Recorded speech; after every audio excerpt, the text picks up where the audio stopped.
So all the major players speak out on the Karen Read verdict. I'll tell you what Karen's waiting for. Karen Read's first stress-free weekend, in almost 4 years. And what happens?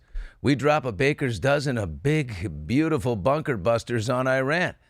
What I told my daughter when she texted me 2 words: I'm scared. It's Hot Mics with Billy Bush, presented by our friends at LA Golf.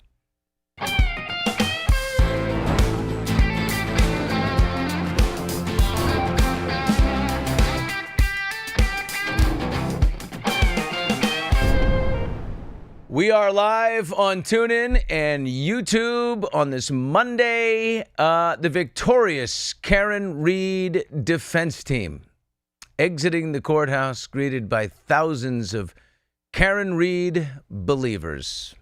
Just incredible. Just a beautiful scene. You got Bob Alessi right there, and you got Dave Yannette, you got Alan Jackson walking out with Karen Read. It just about as triumphant as you could imagine. Such a nail-biter. Look at that. Great shot from behind as they exit the steps of the courthouse. Look at all those people. Thousands. Someone said 2,000. It's got to be way more than that. There's Alan Jackson up front and Karen Read. I'm still thinking about this. It's just an incredible 3.5 years of this woman's life. Not guilty is the verdict of killing her boyfriend in a fit of vehicular rage. Nobody believed it. I could have told you that. Yeah, well, I did 100 times. Everyone did. The prosecutor, Hank Brennan, who represented Whitey Bulger, he released this statement today. We were waiting for him. Took him a few days. He said, "I'm disappointed in the verdict and the fact that we could not achieve justice for John O'Keefe and his family." Well, District Attorney Michael Morrissey, a reviled figure, by the way, in Norfolk County, 4% approval rating for this guy. Literally, he has no chance of re-election. He said, Mike Morrissey appointed me, giving me full discretion to independently assess the case and follow the evidence no matter where it led. After an independent and thorough review of all the evidence, I concluded that the evidence led to one person and only one person. Neither the closed federal investigation nor my independent review led me to identify any other possible suspect or person responsible for the death of John O'Keefe. Let me take a pause here to say, in that case, you're a terrible, horrible lawyer. The campaign of intimidation and abuse that has been waged, funded, and promoted in public and on social media is the antithesis of justice. I think that's a little dig at Turtle Boy, frankly. It is my hope that with the verdict, the witnesses and their families will be left alone.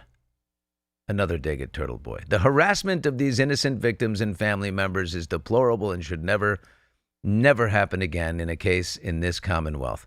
My heartfelt condolences to the O'Keefe family and faith that over the coming years, they will find peace and closure. Yeah, and for that to happen, why not go find the real assailants? I think they're right in front of our faces. I've been saying the whole time, the governor of Massachusetts, Maura Healey, where are you in this? This is a case that's happening in Norfolk County outside of Boston, but it's got national reverberations. And unless you have other than your own duty to your own state, if you have zero ambition outside of that, okay, keep silent regarding the elephant in the room. So finally, the governor weighed in with this whopper. The trial ran its course, and so I always reflect on the family of John O'Keefe and feel very sorry for them. But the criminal justice system has run its course, and there is finality in that. And my best to members of the O'Keefe family. My best to the family. Thank you, Governor. Thank you, Governor. She is so unimpressive. It's unbelievable. Hop in the chat at any point if you want to weigh in here. Here's Lisa Van Sickle, whose personal attacks of the jurors is crazy. I agree with that, Lisa, 100%. That's no good. These people have given up 3 months of their lives for a civic duty. There's no thanks in that. I think they did a great job. Yeah. It's Brian Albert. The McAlberts did their interview on 2020. Brian Albert says he didn't go outside. We're all wondering, what, you hear the commotion.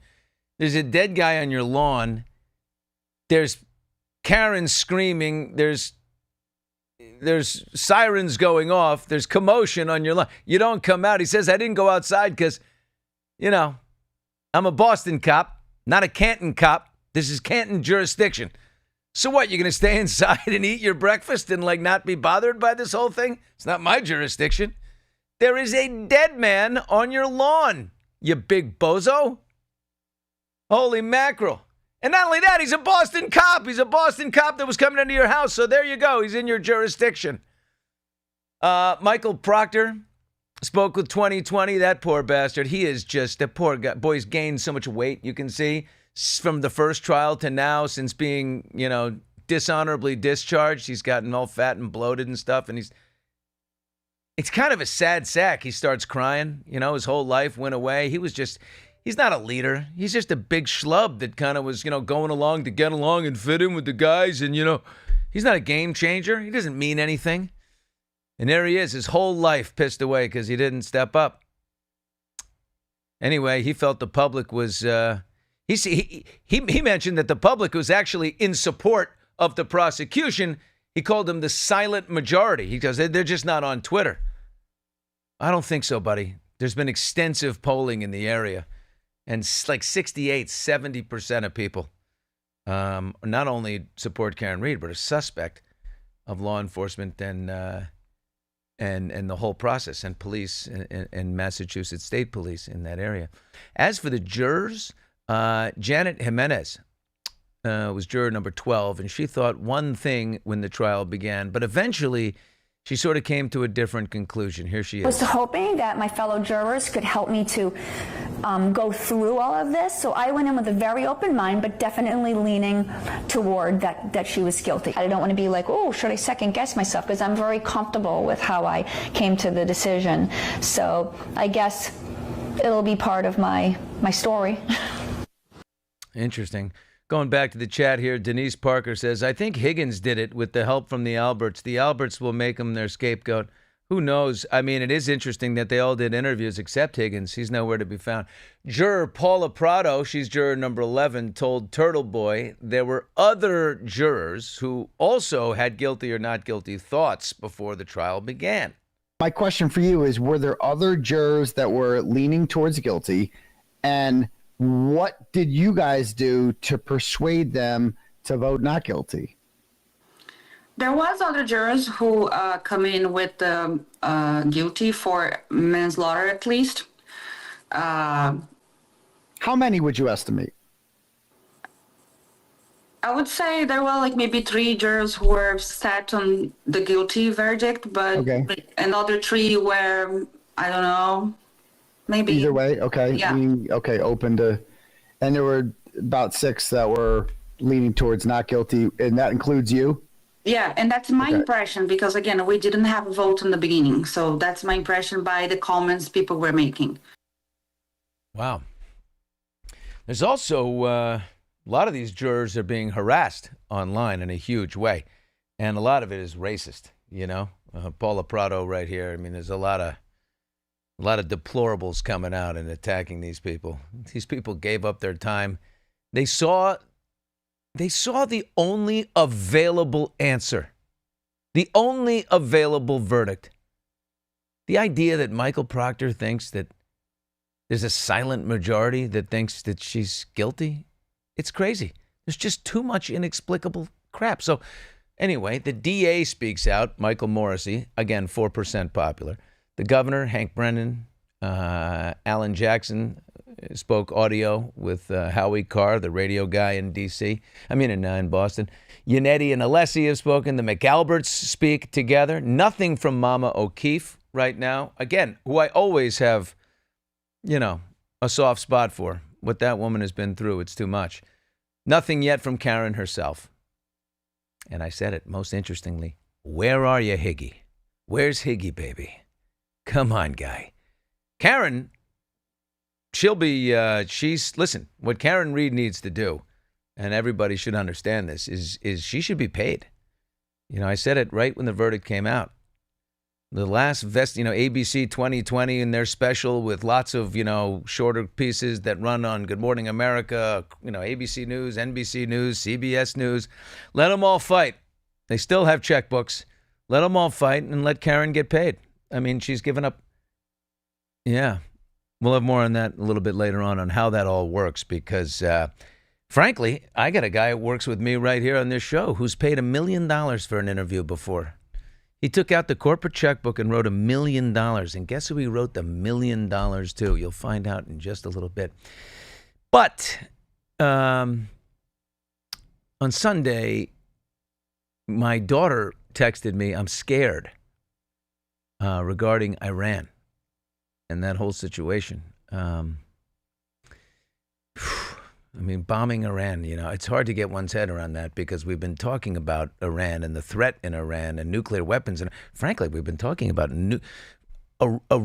Iran and their ability to make a nuclear weapon, I think, for as long as I can remember. 30 years we've been talking about it, right? They've always been right around the corner from it. So I don't know. The idea of Iran with a nuclear weapon, and if the intelligence is there, okay. We do know they have a facility and they're trying. They may be just terrible at it. But my daughter said, I'm scared. And I realized, oh, my God, she's 26 years old. Of course.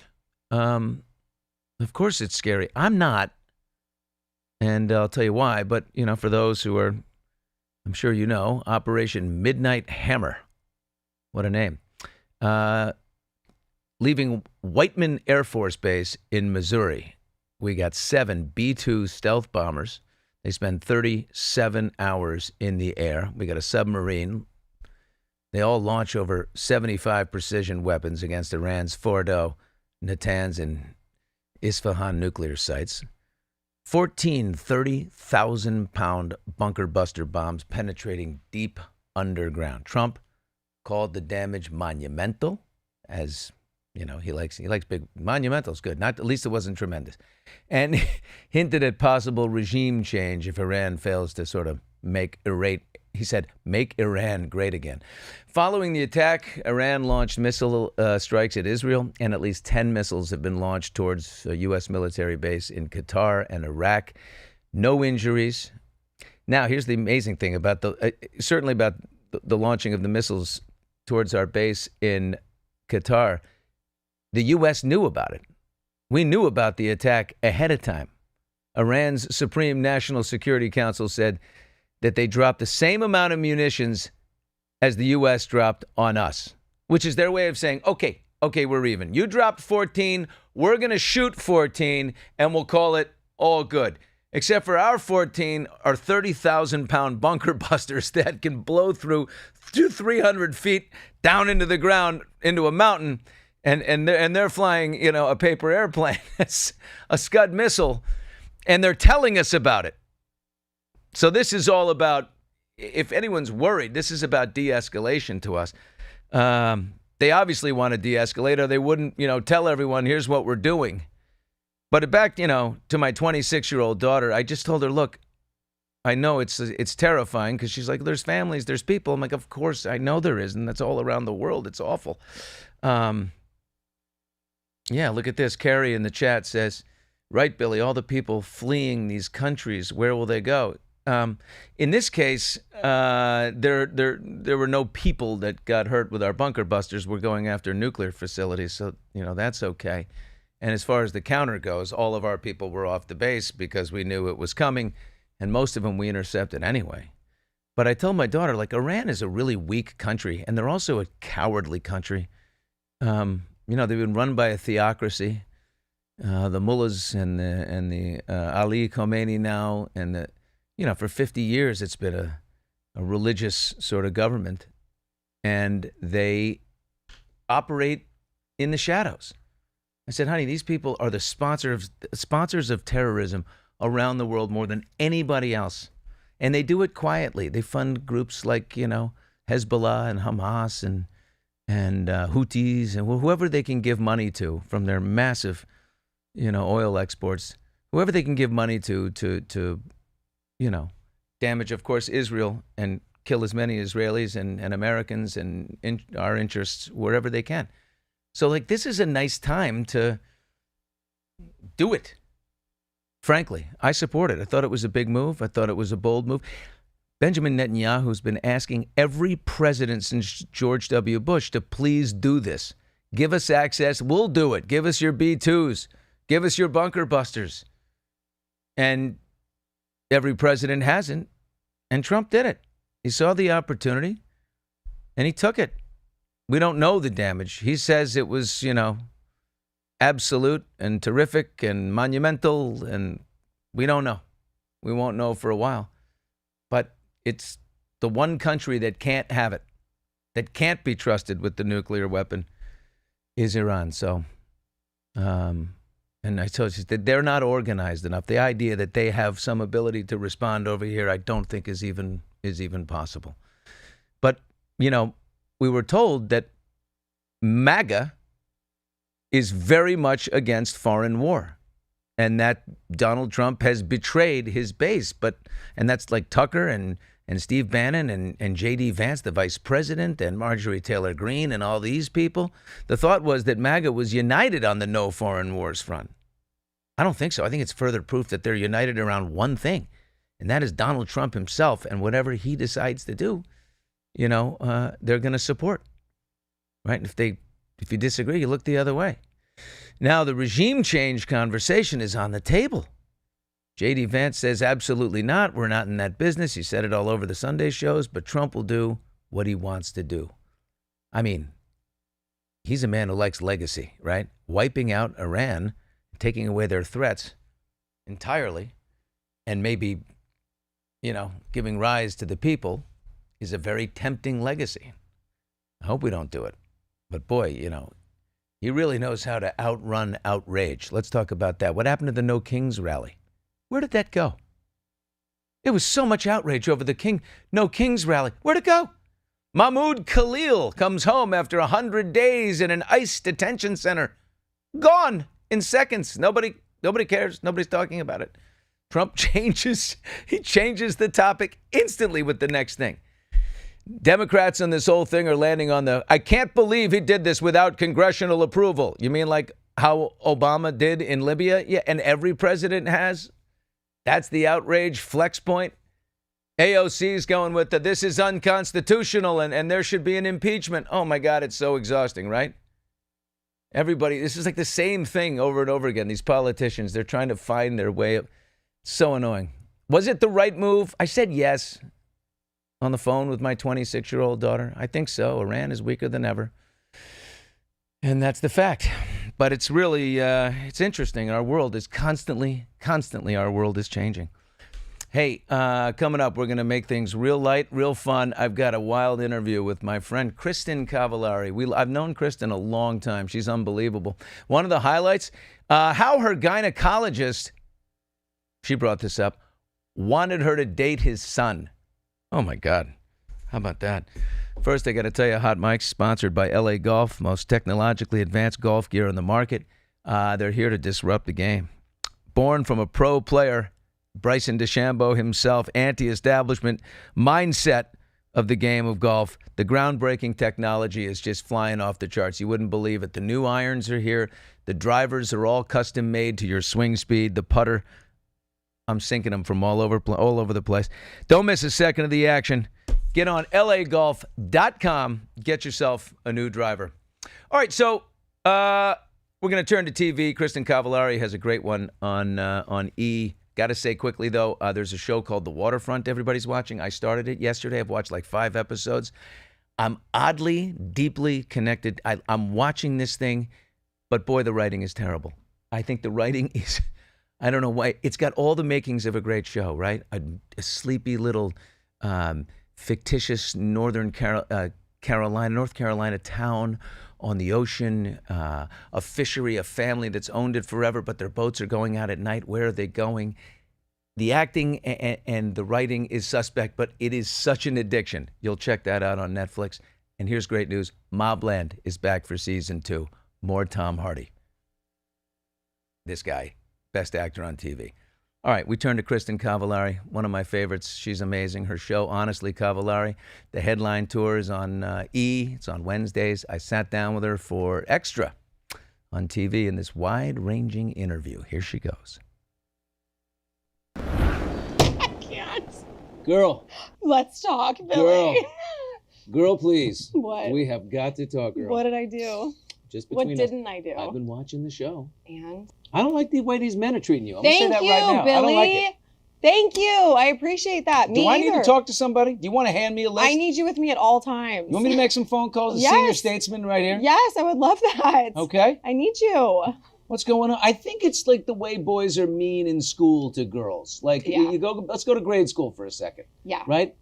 Like I used to say to my daughters, of which I have 3 girls, they're mean to you because they like you and they're hot for you in a way. Not I'd say that when they're that young, but they like you and they don't know how to express it. Yeah. I mean, I don't take it personally necessarily. I think if anything, it just makes me see these guys for who they are. I have their number and that's all I need. I don't need to do anything about it, make a big drama about it. On tour, because my 2 Chicagos were back to back and it was like, bam, a hit from one guy, straight into the next hit from the other guy. That was a lot and I was really upset about it. Quickly got over it. And I just realized I don't need to hang on that. I mean, like Johnny, my 8th grade boyfriend, who I really held in this high regard all of these years. He was doing so well. When it started, it was like I know. Hot Johnny came out with the beard. He's good looking. I know. He looks the exact same that he did in held 8th up grade. nicely. Yeah. And, we reconnected and everything. And then it just went south. And initially I walked away being like, that sucks. I don't look at him the same way. And then a week later when I got home and I kind of had a minute, I realized, actually, no, I still can hold what we had in a high regard. I was there. I experienced it. I know it was special. He can't take that away just because he's going through whatever he's going through in his life right now. And so it just is what it is. It's all Did you good. think there was any chance of a rekindling or is... No, and my mom did, I think. Oh. But I know, which is cute. But no. Because she just wants you home. She wants you My probably mom like would love, around. yeah. And she's like, this story always happens. You see your first love. I was like, no. But it was the thought of it was very cute. But seeing these men, I wonder, what is the right man at this point for Kristin Cavallari? It's not the 24-year-old guy. I'm going to say That's a that right fact. now. No, That's you're fact. right. You're not Mark wrong. had a great run right there, but you got to let that little guy go. I think we all knew. He's not a little guy. He's a very big guy. I'm sorry, Mark. But he's... No, yeah, he needs to spread his wings. He needs to go live his life. I don't Yeah. think anyone really thought that was going to be my forever. My ideal guy would be 45, not famous whatsoever. Maybe Okay. he owns a construction company in Tennessee. That's great. Now Right? you're talking sense right now. Thank you. He's a little older. A little Thank bit you. older, has maybe a couple kids that are also a little bit older. Maybe they're going to college soon, but just very normal. I I want. love that you said construction company. I mean- is this an actual person? No, I'm just manifesting. You sure? I swear on my life, there is no one specific. I swear. Maybe paving. He could be an asphalter. I don't know. An architect. I mean, listen, I don't know why I'm so in the home world. But right I agree. now. He can't be doing what you're doing. He can't be in No. that world. He can't be too hot to handle. Harry. I love Harry, but no, that's not. He sent you what I'm going to use the formal term for it, a Richard photo. Oh my God. A Richard photo. He did. If you shorten both things, you have what he You've sent used you. that before. I had to get creative here. I like that. Extra is a family program. Absolutely. He Who did. does that, by the way? I mean, really a confident person does that. Absolutely. I never lead with it, I can tell you that. That's Don't the lead first with time anyone has led with that with me, by the way. That's, I mean, it was bold. yeah. Well, it didn't get him very far. Didn't get him very far, although according to your makeup artist, who might be here, it was Oh, impressive. Justin, It yes, was it's- impressive. the people are talking. Let's put it that way. Like I always say, God's fair. Okay, my hair is better than Harry's. That's still, and I'm 53. Oh my God. God is fair. I've said that. God's too. fair. I've said that. There's 5 things every man wants. If you can get 3.5, you're What are the great. 5 things? You know. Hair. No, I don't. That's why Okay. I'm asking. Height, Okay. hair, Yep. Richard. Richard, What are the wealth, Oh, what's the 5th? height, hair, rich, handsome, hair, Richard. Richard. No, you No. don't want to be skinny as a guy. Skinny is Might not be just good. and personality, right? Funny. Oh, well, yeah. Women always say funnies Of course first. you want all of those things. Everyone wants all of those things. You're not going to get all 5. No. Name one guy that's got all 5. Nobody. I know. Well, women also. I think women would also like all of those things. Yeah. Well, But it just we doesn't don't care exist, about I a don't Richard. think. Well, anyways, let's move on. Richard. Okay. Talon was the other guy that was not. Yeah. He was jelly. I think he was jealous of your A little success. jelly belly. I think he was really You nervous. left him behind. I think he was nervous. I think, the cast of Laguna Beach, or the season 2 cast anyways, they don't do this stuff. And so I knew leading up to it, he was nervous. I mean, he openly talked about how nervous he was. So he started drinking to combat that. And that was a He was recipe for wasted. disaster. Yeah, he was drunk. He had a few. And it's a moment you can't get back. I know. And I have a lot of empathy for that because, again, I mean, I appreciated them coming out and doing the show for me. And I will say this, the show is a 20-minute show because it's a 30-minute episode and with ads. So the actual podcast episode, they show, 2 minutes of? Yeah. I'm releasing the full podcast. It's actually a great podcast. It's very funny. You get to hear stories from the girls from the early 2000s. It's actually one of my favorite podcast episodes. So, the TV show obviously has to make it very dramatic. And you're in it. I mean, Yeah. But this is a new thing for you, right? I mean, you're going out on stage in front of a Yeah. live audience. Yeah. And I mean, did you ever expect that when you started filming Laguna Beach and things in reality television that it would lead to holding an audience, a live audience? That's a very difficult thing to do. I know. Thank you. No, never in my wildest dreams. That was actually one of the things I'm most proud of from my career. I think because public speaking has actually been a huge fear of mine. Cameras don't scare me. I can even Right. do a moderated Q&A. But A million people will watch this, but there's that only doesn't scare me. 6 of us This here. is fine. And Yeah. I've also been doing this since I was 17. But a live audience with 1,000 people or 1,500 or whatever, and me having to go out and just be myself and it's my words and I can't hide behind anything is one of the scariest things I've ever done. But if you were nervous, you faked it beautifully. You Thank came out and you were you. like, Thanks. "Hey guys," and you were probably Amped like, up. "Shit." Literally shitting my pants. I thought we Yeah. couldn't swear on this show. I'm following your Well, we lead. could bleep, Okay, great. We can bleep the guest. The host shouldn't be bleeped. Well, I was following your lead. Shit, fuck. I said it. Sir, keep that. I don't know, take me to HR. I want to go. I've never seen them. I want to say hi. Who are you that makes decisions Oh about my people's God. lives? You little rebel. Yeah. Living damn on the right I am. edge. Let's see. What did I write down here about your show? Yeah, I love your notes. I got after the man. Oh, well, there's some things. I don't know. I didn't see it in the show, but producers have noticed. Oh, no. Did you share some information like that Kylie did recently? Is that, I did. I did. I like that. That's Jim. Yeah. You're Yeah. just saying, girls, let's play it all out there. Absolutely. I did it on my podcast actually a few weeks ago. I just think I don't want to set unrealistic expectations for girls. I mean, I have a daughter and I breastfed 3 children. My boobs did not look like this post breastfeeding. So yeah, I got my boobs done. Because a lady can. Absolutely. What I else? just redid You know them. what I find right now? The eye job is the thing. At some point, the eye job. I've seen I a couple know. of women's before and after. I'm like, I would get an eye job. I might get an eye job. You don't need it. No, I mean, I might anyway. Did you see Brad Pitt's facelift? might Oh anyway. my God, it's great. It looks amazing. Well, all the facelifts right now look phenomenal. Oh, I know the doctor. I'm Levine? going in 15 Levine? years. I know. We know where you are, Levine, in New York. I'm coming in 15, 20 years. Oh, yes, you are. You're going. I'm right scared behind you, about that. girl. Right behind I'm in front of you. Get the Yeah, hell outta why? here. Come on. You're young. Yeah, I've got time. This guy's got a, He's amazing.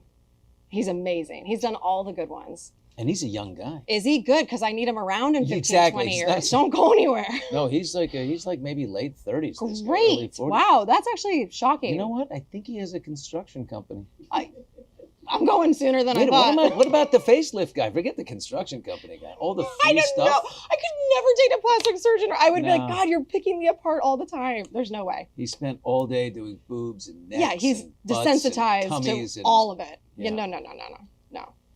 How does a gynecologist keep a relationship? I don't That's know. An interesting one. I don't know. For honestly, Cavallari. This is kind of funny. I shouldn't say this, but I always say dumb shit. So here we go. My gynecologist who I had out here in LA when I used to live here, a man, tried to set me up with his son. And I was like, this is the weirdest thing I have ever The worst thing is, what do you think he said to his son? Well, right. And also imagine me going to family dinner. you're gonna and I'm love all, her hey, because- good to see ya. I've seen her up close. You're going to love her. Oh, I was appalled. That's disgusting. No, thank you. Yeah, no, that was one of the more bizarre setups. I grew up as a young guy in Washington, D.C., and there was a gynecologist in D.C. named Dr. Not kidding. You can Google him. He was the most popular, famous guy. Dr. Harry Beavers. No. That was his name as a gynecologist. I'm like, really? He had to be a gynecologist. There Start was a no other construction option. Start a construction Do company. not do this work. No, he had to be. That was his destiny with a name like that. I connected with Harry on your episode in one way, not what he sent you. The fact that he called himself an avoidant. Oh, yeah. You would consider yourself an avoidant. You're married. No, I'm not. You're not married anymore? I've been divorced for 6 years. I didn't know that. Oh my God. Good to see you. Yes. Oh my God. Delete that. You own a construction company? I could buy one. Get Back me a up. construction company. I'm the Okay, business you're an manager. avoidant. Got it. Holy No, but shit. the I didn't avoidant know thing that. is like, when Yeah, you're it's caught real. in between. But that was very honest of Harry. It was. And that's actually why I love Harry so much. He's very authentic. He is, what you see is what you get with him. And that's what I really value in people. But he says he's trying to become husband material. I don't buy it. I think he's trying to get laid again. I know. I kind of agree. How young is he? I think he's 27. Yeah, okay. I mean, We're not- And no, and by the way, you should. you no can one make should out with get anyone, married. by the way. A Make out with make out is a anybody. make out. Who cares? Amen. No one should be getting married until their 30s, I think. I told my girls, I even said when they get to college, I said, kiss boys. Kiss a bunch of boys. Like whatever. Kiss all of them. Yeah. All the frogs. No leche, I would say. Don't let them have the milk. No milk. Kiss anyone, make out in a bar. Making out's fun. Yeah. Yes. How you going to Agreed. know? So. Exactly. It's been my stance for the last All right, I'm 5 not going to worry years. about Henry. Oh, Harry. Henry. Harry. But he sent you something very. You said, I sent him this lingerie photo. I send all my guys. Quote. He saw the Do Harry. you have a standard photo that's like? I had a photo. you went get out the to entry photo? A couple. This is the entry. I sent Harry the episode yesterday, and he goes, "I knew there was a story with that photo." I was like, "Sorry, wasn't for you." It went to a couple people. It's a safe one. It went to 3 people. I think it's It was not that bad. No, it's lingerie. Thank It's you. classy. Yes. Right? Thank you. It's a little something to keep them on the line. I know what you're doing. I know what you're doing. Did you have a nickname? Well, what was your nickname growing up? Growing up, K Cavi, KC, Cavi, Calamari. Calamari. Eh. Yeah, that was obvious, right? Right. A couple guys would call me Calamari. Yeah. Why? What was your nickname? It's bushy. Bushy. Bushy. Yeah. I like your show. I like it. What are we going to do? We're going to keep, if you can do the podcast and then a television show that supports the podcast and a I know. podcast that supports the television show and it's all a live show. I know. This is a good It's really, business. it's working for me. And I filmed the entire show in 2 weeks. I mean, that's unheard of. So, And you did 6 shows. You worked six Six- straight days on the actual shows, the live shows. well, I did, I did 6 shows, 4 cities in 7 days. So I had a couple days off, but I was filming, honestly, Cavallari. I would do it again. It was a really enjoyable experience. And, Your audience had fun. They were drinking and yeah, like, they going- were great. They had a lot of fun. Yeah, it was a good crew. So yeah, I think when I was on the tour and everyone was asking me if I would do it again, I was like, there's absolutely no way. Because it was a lot, but it's like childbirth, you kind of forget after you get home and have a minute. So now I'm actually excited to potentially do it again. Good. And your 3, you kind of see how you little glimpses of momming Yeah. too, Yeah. which is a big part of your life. Yeah, and it's the first time I've let people in like that. So that's been nice to share that with everybody. How's that going? You're a single mom.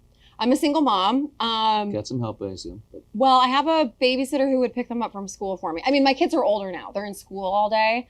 This summer, though, the summer goes by so fast. They're in Australia for 2 weeks right now with their dad. And then we're going to go to the Bahamas. Australia, just on a vacation? Yeah. Yeah. What's he hunting? Ruse? Or No, something? I know. He's No, a- you would think. I know. No, I don't think he's hunting right now. And then my kids go back August 4th. Summer is so fast. So we have like 3 weeks at home. And I have this girl, Bailey, who's adorable. She's 20 and she helps sometimes. So Awesome. Yeah, I think I saw a glimpse of yeah, her. she was on the show for a second. One thing that's serious that you have discussed is you parted ways with your dad. Yeah. Okay, Tim. Yeah. Has that been hard or freeing or? It's actually been one of the best things I've done. And I know to some people who don't understand that sounds kind of crazy, but I always had a tough relationship with him. And then something happened with my kids and it was enough where it warranted me cutting my dad out of my life. And I don't regret it at all. It was like that last thing that was weighing on me that I needed to do. So it's been a good thing. And is mom supportive of it, or is she like, well, you should try, because moms want things to be nice? I mean, my mom was married to him. She gets it. I haven't had anyone in my life tell me I should try. So. You think there's a rekindle at any point, or? No. I mean, you know what's interesting is I, as a mom, if one of my kids, tried to cut me out of their life, I would do everything imaginable to make sure that didn't happen, And a lot of times being a parent in that situation, maybe I would have to put my tail between my legs and just apologize. That's really hard for a lot of people. And my dad, didn't really try. And so it's almost like, okay, well, he doesn't care either. So no, we're good. Moving on without him. Yeah. Well, I have 3 daughters, and I spend so much time saying I'm sorry. It's ridiculous. Yeah, that's what you do. You have to be the parent. Oh. You have to be the parent. I can't imagine letting a kid walk out of my life like that. Yep. Oh, well. It's all good. Boy, you're strong. Thanks. Thank you. Strong, gorgeous, funny, on killing it in front of a live audience. Thank you. Hell of a business going. Thanks, Billy. God, is it good to see you. I know, it's good to see you. Come on. We go way back. How good is it to see the Bushman? I love you. Huh? The Bushman. Whoa, the director come out. Oh, no. Yeah, so at that point, the interview ends. And I love Kristen. Look at the chat. There's a lot of people. Oh, she's not a gold digger. Who said that? You got to be kidding me. That woman's made some bank. The interview ended, and then our stage manager, who was a huge fan, this is a big man, too, a huge fan of the Hills, wanted to know about, will there be a Hills reunion, which led to this. Oh. Well, I have my 20-year high school reunion coming up this fall. So because I didn't film the first season of The Hills. I mean, definitely hearing that makes me feel old. But for me, it's more, I'm going to my high school reunion. So that is more meaningful to me. And what's going to happen? Everybody. I can't wait. I don't they know. all know how you Talon look. will be there. Talon. Oh, yeah. Anything can happen. No, it'll be fun. It'll be fun. I mean, I've kept in touch with a lot of people, so I'm really excited. Except for they all know how you look, because you got the Insta and the whole thing. You're going to be like, oh my God, there's Larry. There's Larry. I know. I'm kind of hoping everyone has a name tag. They do, right? You need name tags. We need name tags. Although the people I've seen kind of actually look the same. There's something in the Laguna water. Let's make a deal. Okay. For your high school reunion. What? Kiss one random. Oh, I like that. And by the way, one guy that was like never would have had a chance, before you leave, kiss him for 3 seconds, and that guy is going to be like, I like that. Holy shit. That was, I can't blow his mind. You're a bad influence. Just 3 seconds. That's it? Just 3? Just like. Tongue or no tongue? No, I don't think it depends on how many drinks, I guess. Depends. And if I really like this guy or not. Yeah. Maybe I'm going to rekindle. Just leave him going, oh my God, it was me. I'm going to do it. I'm going to be like, Billy told me to. Yeah. Text me. Okay. Text me when you're done and say I did it. Oh my God, I will. That guy, I just want to see, I want him to have that moment. Whoever he is. Sorry, Billy. I love you. It's going to be awesome. All right. Honestly, Cavallari, it's fantastic. There we go. Thank you. Very proud of you. Thank you. Very proud of you. That's good to see proud. you. I'm a fan. I love Kristin Cavallari. I do. And I think the advice was very nice. You go back to your reunion. You look like her. You give a guy that never had a chance, and he knows he still doesn't have a chance. You make out with him. You're single. Like, leave an imprint on that guy's life that just, he can't believe it. He goes, what? Went back to my reunion. I got to... That's just incredible. Anyway, Karen Reed is going to get some money for her first interview. And I think it should be a big number. Do we think 7 figures? What do we think? Another question, should Caitlyn Clark quit the WNBA, start her own league? Hot Mics, Hot Takes coming up. Hot Mics with Billy Bush, presented by LA Golf. Back in 30 seconds. Welcome to LA Golf. You guys ready for the tour? We're the only golf company that manufactures its clubs here in the United States. All LA Golf drivers are built right here. I'm very excited for today's production. It's going to be 4 left. Anybody hungry? So does he like work here? Work here? He lives here. All right. Welcome back to Hot Mics with Billy Bush, presented by LA Golf. We're live on TuneIn. Time for today's Hot Mics Hot Takes.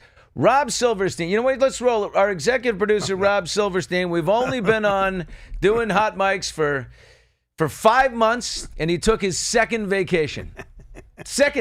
You're in a startup, right? You're doing a startup, really, where everyone's just like sweating their pants off. There he is in Saint-Tropez, everybody. Look at this. He's dancing on the tables right there, the white shorts. He's got the shirt wide open. What do you say? I looked very fit there, though. He has a friend who is very rich, and he gets to get the invite. You are the plus one. Look at this dancing going on. Look at what are you doing? You're fanning? I don't know. Are you sweating? Get out of here. It was at a club called Lulu. Oh, everybody knows in Lulu. Saint-Tropez, and it was it's like the wildest club I've ever been to. And my friend, who we've had on the show, gives most of his money away to the Change Reaction, which helps millions of people. He's plugging his friend's charity work now because he flew him first class. He did not fly me. And then you rode him. No, stop. No, he did not fly me. No, this is crazy. We flew ourselves. We weren't a 287 foot. So how bad would it be if I suggested that maybe your friend scraped a little off the top of the charity and stuck it in his pocket? What would you do? No, would that be deadly for you? Because then you'd be off the boat. It wouldn't be true. That's just Of course it's not. He's one of the great men of all time. No question. All right. Maybe I get on the boat if I keep going. It's not a boat. A boat is not 280 feet. It's a ship. 280 foot. Oh, yeah. You had to go. I'm glad to have worked double time. Anyway. Yes. All right, Bill, let's talk about Karen Reed. You teased it. How much money, and I have some expertise in this. Yeah. How much money do you think she'll get for that first interview? You know, a lot of the lawyers are talking. We're going to be talking to some of the lawyers this week, we hope. You've been in contact with all of them. They're not getting paid. They got paid for representing I think Karen Reed should get, I'd like to see her get a couple $1 million for this. I'd like to see $2 million for her to do an interview, because it's not just going to be like a morning show interview. I think it's an ABC News, because they've been on top of this with 2020 in a major way, doing the McAlberts and everything. I think there's no way they can't make that money back, and there's no way they can't, sponsor it out. She does a 2020, and they run multiple pieces on Good Morning America. I think you're going to see, I actually think they're going to do the interview tomorrow, and you'll see the pieces Wednesday, Thursday, and then Friday night on 2020. Ooh, okay. That's my guess. You think $2 million? $2 million would be minimum. I'd like to see her get $5 million. All right. Let me tell you about a situation that you were sort of involved in, but you were the host of Access Hollywood back then. But when Anna Nicole Smith died, I believe it was 2007. All right. There were two gentlemen involved in the custody of Danny Lynn, Larry Burkhead and Howard K. Stern. Howard K. Stern. Make sure you get Howard Stern, but Howard K. Stern. Yeah. And we were at Access Hollywood, and Entertainment Tonight had a deal with Howard K. Stern. I don't know what they paid Howard K. Stern, but he would only do interviews with them. So the court would end. They had the big custody battle, which Larry Burkhead eventually won. They had him on everything, and you couldn't get near Howard K. Stern. So we decided we needed Larry Burkhead, the other side of this. Yeah, we're in a competition. We're fighting. So Jeff Zucker was running the network back then. He's a news guy at heart. He's not a sitcom guy or anything of that nature. Him and I spoke, and they couldn't pay it through the news division because that was against news guidelines. So they had Bravo pay the $1 million. And they did one special with it.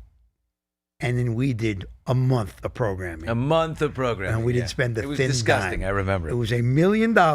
You called me at one time. You asked me, you said, if we're going to continue on this Anna Nicole Smith, can I just have the month off? Can I please have the month off? I cannot talk about Anna Nicole Smith anymore ad nauseum. Right. You rode that thing like Malaysian Flight 350. Tony Potts was there. We were down at the Atlantis in the Bahamas. That's where we spent a month. We were at they have a Nobu in there. We're at Nobu every night, but it was incredible. $1 million to Larry Burkhead. Larry Burkhead got $1 million. So if Larry Burkhead gets $1 million, and that's years ago. This is Karen Reed. But actually, networks had more money back then too. So that's a big figure. I don't think it's going to be $2 million, Bill. I know, but it's going to be a good amount. I'd like to see her do that. By the way, the chat. That information I just gave out about Burkhead and everything, That's never been revealed before. That's How new much do you information. think Entertainment Tonight paid Mary Kay Letourneau? Oh, Remember my when God. she slept with Villy Villy Falau. Falau, her 15-year-old student? Entertainment Tonight. Boy, they were the dirtiest of all, though. They paid The worst. They would play the sleaziest people on the planet. How much do you think they paid her? I think it was definitely like At least $500,000. Oh, more than that. I mean, I don't know, but that was, and I'm like, your Entertainment Oh Tonight. wait, What and does then Mary Kay Joey and Villy Buttafuoco? Falau? Was it Joey Buttafuoco or Mary? Well, was it the Lolita? Was it the Long Island Well, Lolita? they had the Long Island Lolita. They also had Octomom. They did a big They thing. paid with Octomom. Oh my God, where is Octomom? Octomom. They also had, this was a terrible story, but out of Australia, there were the anorexic twins. And they did like a month on anorexic twins. I don't know what they paid. But what that has to do with entertainment, that's why I always argued. What does any of that nonsense have to do with Entertainment Tonight? That was you and I used to go crazy about that kind of stuff. Yeah, no kidding. We got Nick Rocco, by the way, one of Karen Reed's good friends. He's in the chat here. Look at all the people. Here's Honestly. She says, nice to see you, Nick, in the chat. Thanks for all you've done for Karen. So much of what you said and did mattered hugely. Pretty amazing. Oh, here's one on our topic. Casey Anthony was paid $200,000 years ago, which means Karen Reed should get paid $10 million US. She's not getting $10 million. She's not getting $10 million. No. I wish she would, though. I think so. I mean, she did. Look. Who's claiming $200,000? Octomom is doing good for her. Oh, look at this. Octomom is doing good. Her kids are grown and they're with her, says Jay Brad in the chat there. Nice. Oh, man. I like what Bill, Octomom was nice. Who did Octomom look like?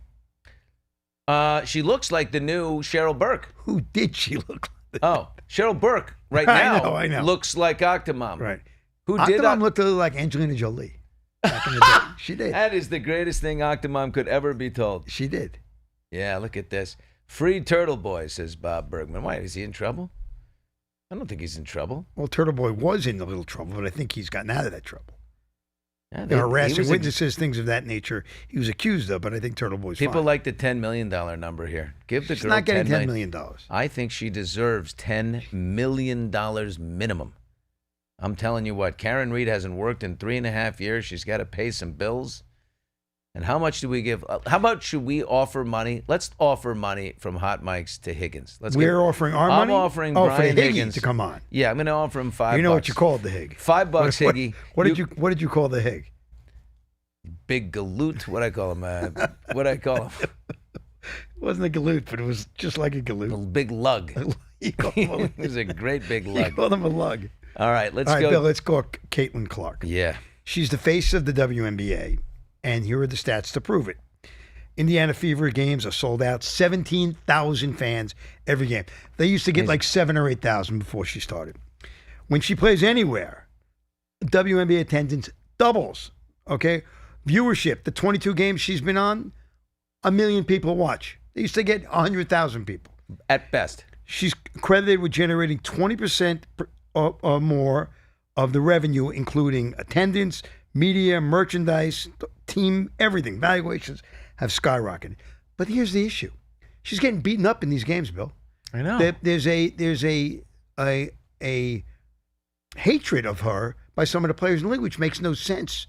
Well, people are trying. There's a certain, right? Isn't there a certain like lobby group that's trying to suggest that it's racist and, you know, like go after the white chick? I don't think so. Well, you have a I think it's jealousy. It's just, right. Of course, you have a majority black sport, and maybe the best or the most popular player is Caitlyn Clark, a white woman.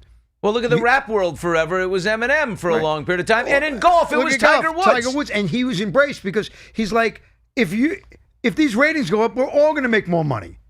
Yeah. Everybody in the WNBA is going to do better because of Caitlyn Clark. And the fact that they're going after her. So some people are suggesting she should leave the WNBA and form her own league, which is never going to happen. Okay. Form her own league. Right. She can't form her own league. I mean, She's how not do the you do Saudi that? government. Okay. You know, Right.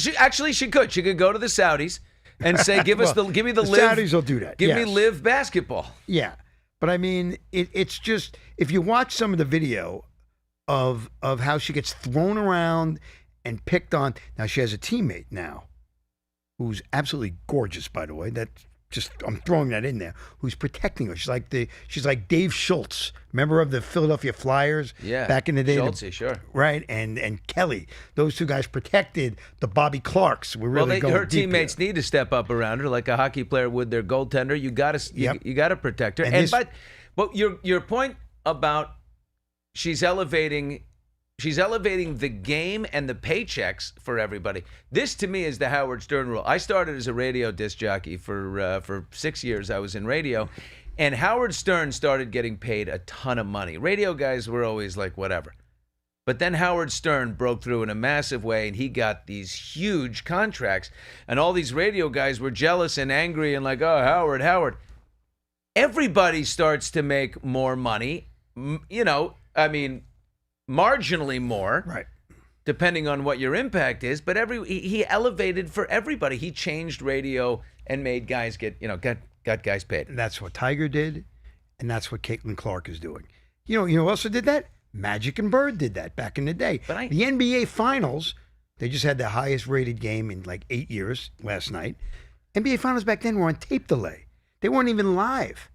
And then Magic and Bird came in, and bam, the ratings went. I was at CBS. The ratings went through the roof, and now the NBA is, besides the NFL, is the number one product out there. I know sometimes you don't like the game, but still, big stars. I don't love the Then Michael Jordan came along, and he elevated it to a level that we've never seen before. Yeah. Then LeBron James came along.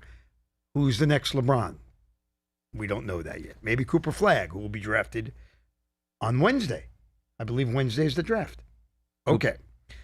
Kid Bill, from Maine. Let's talk about Brad Pitt. Anytime. I didn't know this, that he went to AA after a split from Angelina. I didn't know this. Well, you knew he was sober. Right, but I didn't know he went to AA, and now he's talking about it. He said he was a bit shy when he went there. He goes, here's what he says. I was pretty much. Be. He's Brad Pitt. Right. Of course. There goes the anonymous. I would just call it A, we tried. I remember when Pat O'Brien told me he was going to AA, he goes, I want to go to celebrity AA. That's what he said. Because I just can't go to regular AA. I need to go to a celebrity AA. I said, all right, Pat, whatever the AA is, you go to. It's called Alcoholics Anonymous. So no one's supposed to know you're even there. Right. Let's get that straight. So here's what Brad said. I was pretty much on my knees. I was really open. I was trying anything and everyone. Anything anyone threw at me. It was a difficult time. I needed rebooting. I needed to wake the F up in some areas, and it just meant a lot to me. Well, yeah, Bradley Cooper is the one that got through to him, and he credits Bradley Cooper for helping him get sober. I think Bradley Cooper credits like Robert Downey Jr., who credits Mel Gibson. They have this, there's this pass it on chain. Will Arnett is in there somewhere, Jason Bateman. You think about this, it's like Brad Pitt's career probably would have been great if he was drinking a bunch or if he wasn't, because people like a guaranteed thing or a safe thing, and he's like a safe casting, right, for a studio. So he'll always do, he would have been fine. But I have noticed people who had these problems, when they clear them up, their career takes off. I'll never forget the conversation I had with Jason Bateman, and he couldn't get a job. He could not get a gig. He actually was in the running to be the "Can you hear me now" guy. Can you hear me now? The Verizon commercial. Right. Couldn't get it. The other guy, the guy we didn't know, or now we know, but the glasses guy got the gig. But it was almost Bateman. He's like, I can't get anything. And he's raging. He's putting it up his nose and he's drinking it. He's raging his pants off. And he's like, I got to cut this out. He cuts it out. 2 weeks later, he gets Arrested Development. The rest is history. Now Ted Sarandos is sending him the Netflix jet wherever he wants to go. And look at Bradley Cooper. What was he doing? Fox's Hell's Kitchen or some kind of weird cooking show. He got it took off. Will Arnett took off. You mentioned Downey. Robert Downey Jr. He would have died. But he took prison. off. Man, he was in prison. He went to prison. So I don't know. So remember, Brad had that terrible moment on the airplane.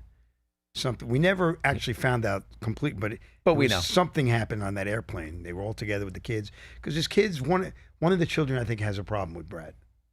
I think a few of them have a problem with Brad, and I think Brad, he's drinking because he wants to numb himself from the agony he's in. He got away from Angelina. They were a toxic match. I think the whole giant family thing happened, he kept trying to please her and please her and please her, and then he drank to numb and numb and numb, and he finally got himself out of there. And I wish he had a better relationship with his kids. That's a sad thing. Yeah, I hope that at some point can turn around, because that's not good. Let's say that we believe it will turn around, Right. and he's got the best chance of it turning around is in the state that he's in right now. I don't know what she says on the other side of this. That doesn't probably help the situation. I think she doesn't like him. Yeah. I think there's a hatred there. Right. Bill, when I was on this trip that we discussed earlier, people were asking me about our show, and they wanted to know about the Diddy trial. And I said, we haven't really done much on it. And they wanted to know why. Why don't you like covering it? I don't like covering the Diddy trial because of what he looks like on the thing. I'm looking for a better artist. I don't like the artist that does the drawing of him. That does not look like Diddy, okay? So if you're not going to be real about it, get a better caricaturist. No. I just think every detail is so unbelievably disgusting that it just makes me sick. You know, from baby oil freak-offs and some guy named the Punisher. All I can think of is disgusting STDs like all over the place, and like gross, sweaty, tired, ecstasy, hungover people laying around feeling depleted of every decent thing in them. It's gross. Well, the defense. I feel sad for everybody that got hoodwinked by the guy, but he is disgusting. And whether he gets off on this trial or not, he's just ugh. Well, the defense rests tomorrow, it appears. So this is coming to the end. It's coming down to it, huh? Right. So we're going to find out what is, if he's going to go to prison or stay in prison or not. And I think we'll probably have to talk about it. Do you think he's going to get? I think he's going to get off. I don't think so.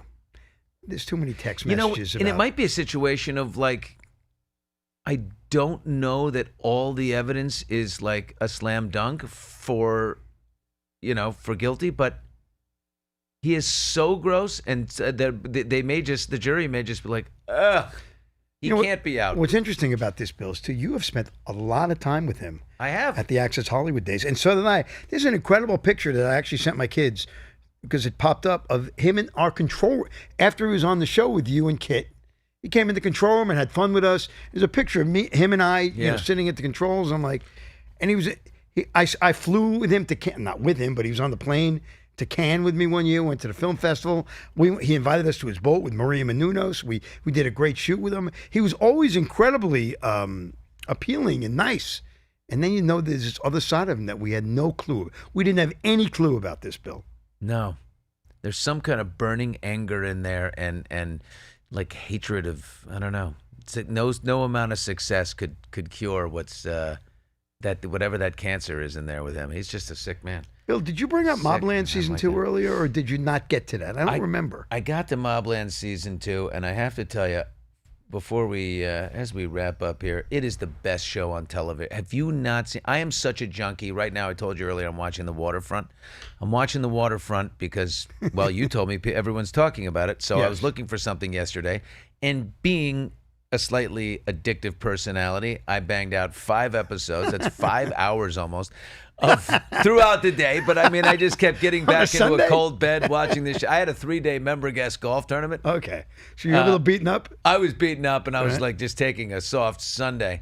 But I'm now addicted to a television show that has terrible acting and terrible writing, but a great premise. It wants to be Ozark and Outer Banks. Oh, I love that. That's what it wants to be. You watched Outer Banks? Huh? You actually watched Outer Banks? No, I'm stealing from someone. I actually watched Outer Banks. But that was a brilliant comment. Right. It looks like Outer Banks because it is near the Outer Banks. I watched Outer Banks. It's for 18-year-olds, but yeah. Oh my God, how do I'm looking for it. Nah, just get this unpinned here. But anyway, Mobland season 2, it's coming back. Can you give me a little Pierce Brosnan?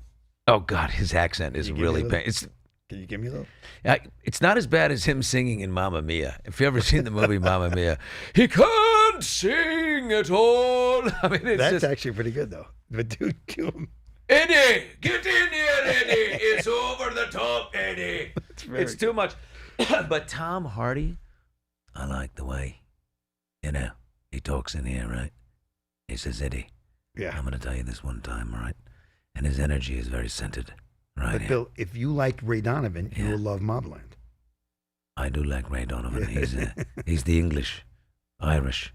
And let me give, if you haven't watched Fauda, that's another, they have a similar gentleman in that show, Doran, it's an Israeli show. Oh, I hear that. And it's great.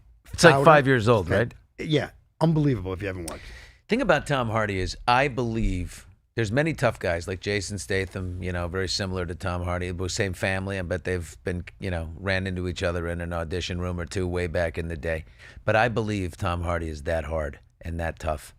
I believe he walks out of that studio and, doesn't just go, like I say, wear black turtlenecks and smoke cigarettes with the other actors and and a set of Doc Marten boots and hang out with his thespian buddies. I think he actually goes and lifts and kicks ass and gets in fights. Right. I just think so. Doc Martens. Yeah, I believe him. Okay. We have a very special guest Wednesday. It's not confirmed entirely, and I don't want to be the guy that says, "Oh, Jesus, Harding, it's what are you massive." doing? But the final thing we'll see for our YouTube viewers, is Rob. No. Welcome back. Bill, talk. Dancing what on about the guest tables on- in what about San the guest Tropez. on Wednesday? Huh? This guest is a very big guest. He's a lawyer, and he won a very, very big case recently. And it is that guy. And I will say this. He's very physically fit. Is it Joe Tacopina? No, but also very physically fit and also won a big case. But we will see about that. So we're looking forward to it on Wednesday, but that's it for Hot Mics today on this Monday. Thanks for being with us. Thanks for participating in the chat. And thanks to LA Golf, sponsoring our show. Take your swing to the next level with LA Golf's cutting-edge technology. See ya Wednesday. Toodles and ta-ta.